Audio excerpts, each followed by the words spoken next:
تو یہ بھی ایک بڑا ایک سوال ہے۔ تیسری امپورٹنٹ جو آپٹکس ہے اس میں یہ ہے کہ سعودی عرب واحد عرب ملک ہے اس دفاعی ایگریمنٹ میں، اور پاکستان اور ترکی دونوں نان عرب ہیں، تو عرب اور نان عرب یہ بھی ایک نیا ڈفرنٹ کمبینیشن ہے، اگرچہ اس اتحاد کو مختلف زاویوں سے بھی دیکھا جا رہا ہے۔ کچھ لوگ یہ کہہ رہے ہیں کہ یہ دولت، ایٹم بم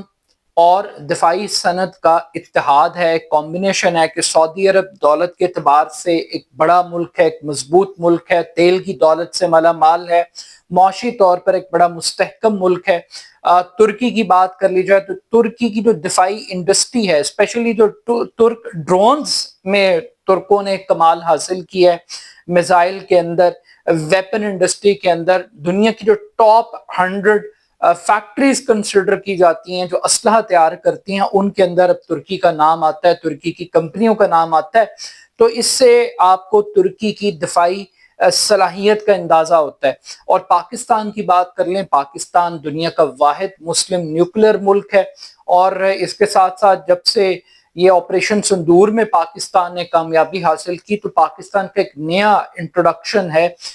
یہ بھی ایک یونیک ایلیمنٹ ہے جو اس وقت پاکستان کے اینڈ پر موجود ہے۔ مگر ایک اور اہم ترین سوال یہ ہے کہ آلریڈی اس ایگریمنٹ سے پہلے پاکستان اور سعودی عرب کے درمیان بھی ایک دفاعی معاہدہ طے پایا، اور اس دفاعی معاہدے میں بھی یہ بات طے پائی تھی کہ اگر کسی ایک ملک کے اوپر حملہ ہوگا تو وہ دونوں ملکوں کے اوپر حملہ تصور کیا جائے گا۔ یہ معاہدہ پاکستان کے ساتھ کیے گئے ماضی کے معاہدے سے کتنا مختلف ہے؟ کیا یہ اسی معاہدے کی ایکسٹینشن ہے کہ اس میں ترکی کو شامل کیا گیا ہے؟ کیونکہ جو پاکستان کا پرسپیکٹو ہے وہ یہ کہہ رہے ہیں کہ یہ معاہدہ ماضی کے معاہدے کا حصہ نہیں ہے، ایک بالکل ڈیفرنٹ چیز ہے۔ کچھ لوگ یہ بھی کہہ رہے ہیں کہ آنے والے دنوں میں آپ کو اس میں مصر نظر آئے گا، اس میں ترکی نظر آئے گا، اور یہ جو ڈیفنس کی اسٹریٹجی ہے یہ پھیلے گی۔ مگر انالیسس یہ ہے کہ یہ معاہدہ یہ عدم تحفظ کا شکار کا اظہار کر رہا ہے، ایک عدم تحفظ کا اظہار کر رہا ہے،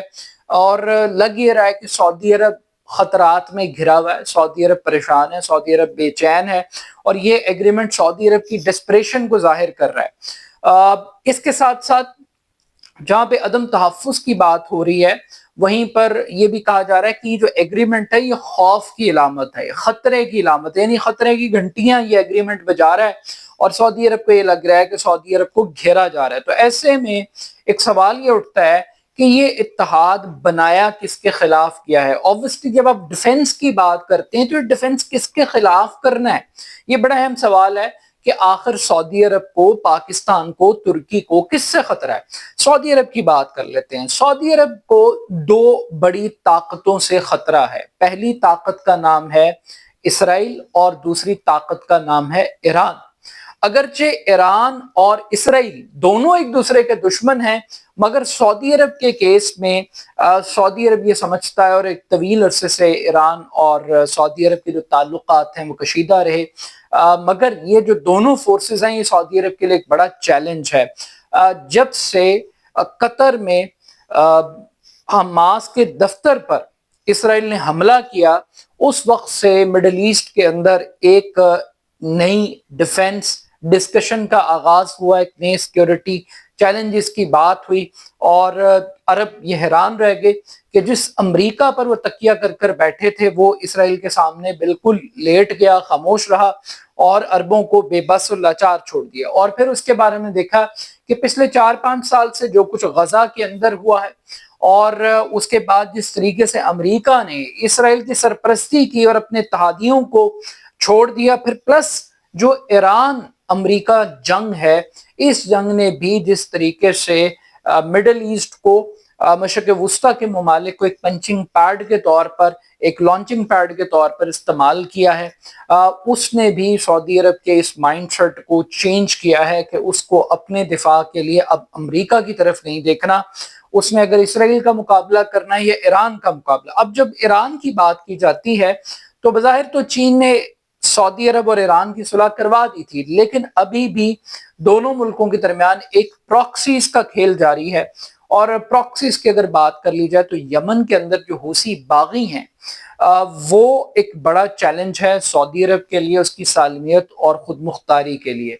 اور متعدد مرتبہ پاکستان بھی ایران کو یہ تنبیہ کر چکا ہے کہ اگر آپ نے سعودی عرب کے اوپر اٹیک کیا تو ہمارا سعودی عرب کے ساتھ ایک ڈیفنس ایگریمنٹ ہے اور ہم مجبور ہوں گے کہ ہم ریٹیلیٹ کریں، ریزسٹ کریں۔ سب سے پہلا بیان وہ اس اتحاد کی مخالفت میں جو منظر عام پر آیا ہے وہ اسرائیل کی طرف سے نہیں ہے،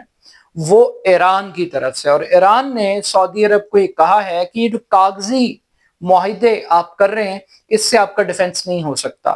یہ دوسرے ملکوں سے رحم کی بھیک مانگنا آپ چھوڑ دیں، اپنی پالیسیز کو تبدیل کریں۔ اس سے پہلے بھی آپ یک طرفہ طور پر امریکہ کی سپورٹ کرتے رہے، حمایت کرتے رہے، امریکہ پر انویسٹ کرتے رہے، آپ اپنا ڈیفنس نہیں کر سکے۔ تو کاغذی معاہدہ ایران تصور کرتا ہے، ایران سمجھتا ہے کہ سعودی عرب کو اپنی پالیسیز کو تبدیل کرنے کی ضرورت ہے۔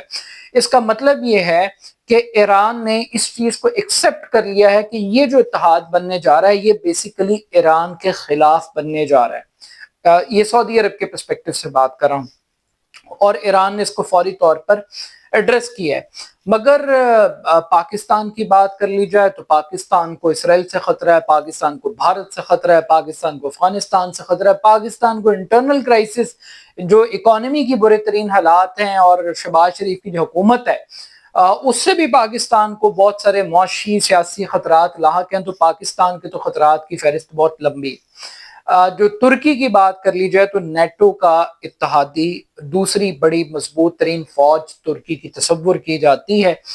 ترکی کو بھی انٹرنل کرائسس کا سامنا ہے، ترکی کو بھی اپنے ہمسایہ ملکوں کے بارڈر سے بھی چیلنجز کا سامنا ہے، لیکن اس پورے سینیریو کے اندر یہ ایک سمبولک ویلیو ہی صحیح، ایک مستقبل کا ایک نقشہ ہمیں ضرور دکھائی دیتا ہے کہ دنیا کی تین طاقتیں جو تین ڈیفرنٹ قسم کا پوٹینشل رکھتی ہیں وہ اکٹھی ہو رہی ہیں، ایک نیا اتحاد بن رہا ہے، ایک نیا مشرق وسطیٰ ہے، ایک نیا مسلم ورلڈ کے اندر ایک نیا اتحاد ہمیں دکھائی دے رہا ہے۔ اب دیکھتے ہیں کہ یہ جو مکہ دفاعی معاہدہ ہے یہ کتنا مؤثر ثابت ہوتا ہے، اور یہ جو ڈیفنس ہے کہ کل کو جب پاکستان کو کشمیر کوز کے اوپر بات کرنی ہوگی تو کیا سعودی عرب اسی طریقے سے کھڑا ہوگا جیسے پاکستان سعودی عرب کے ساتھ کھڑا ہوتا ہے؟ جب بھارت کے ساتھ کوئی جنگ کی بات ہوگی تو عربوں کا رویہ کیا ہوگا؟ یہ بڑے اہم ترین سوالات ہیں، لیکن سمبولیکلی یہ ایگریمنٹ اسٹریٹجیکلی امریکہ کے لیے بھی ایک خطرے کی بہت بڑی گھنٹی ہے، جو اپنے آپ کو سیکیورٹی پرووائڈر سمجھتا تھا، جو ہمیشہ یہ سمجھتا رہا کہ اس کو اربوں ڈالر، 1000 ارب ڈالر کے قریب رقم وہ عربوں سے انویسٹمنٹ کے نام پہ، سرمایہ کاری کے نام پر لے گیا، اور عرب یہ توقع کرتے رہے کہ ان کا ڈیفنس کرے گا۔ تو اب دیکھنا یہ ہے کہ امریکہ نے تو اپنی کمٹمنٹ پوری نہیں کی، کیا یہ تین ملک ایک دوسرے کے ساتھ سنسیئر ہوں گے؟